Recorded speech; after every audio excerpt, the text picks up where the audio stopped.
મને કોક આપે તો હું સુખી થઈ જાઉં, કોકના સહારે જીવન જીવન ગોડા આ દુનિયા એવી છે કોઈના સહારે જીવન કાઢશો ને, કોઈના ભરોસે મૂકશો ને તો કોઈ કોઈનું નહીં આ સંસારમાં નહીં થાય. તમારો ગમે તેવો લાડકવાયો દીકરો હશે ને દીકરો એ તે મોટો થશે અને મોટો થયા પછી હારી જો પત્ની આવી હારી જગ્યાએ પરણાયેલો ને તે પત્નીનો થઈ જાય એની માને કાઢી મેલે એનું હભરી નહીં જોતા આ બધું વૃદ્ધાશ્રમમાં. તો તમારે જવું છે? તમારે જવું છે? હા તો ના જવું હોય ને એ વૃદ્ધાશ્રમમાં ના જવું હોય અને વેદના ના જોવી હોય ના વેઠવી હોય તો અત્યારે તમારા ઘેર હયાતમાં જે મા બાપ છે માતા પિતા છે ને એમની સેવા કરી જોણજો.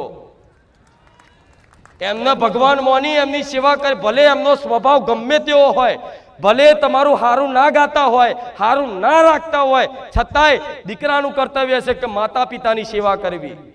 તો ભગવાન રાજી રહે, તો માતા રાજી રહે.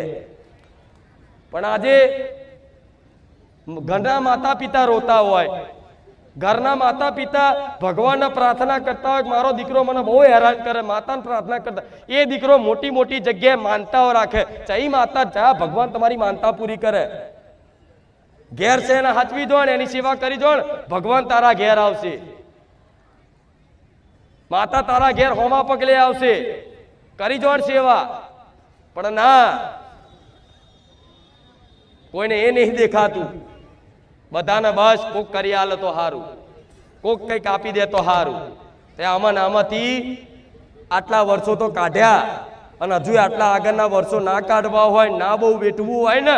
અને મારી વાતો આજકાલની નહીં કે 2-4-6-12 મહિનાની સુખી થવાની નહીં, કાયમ માટે સુખી થવાની વાતો છે મારી.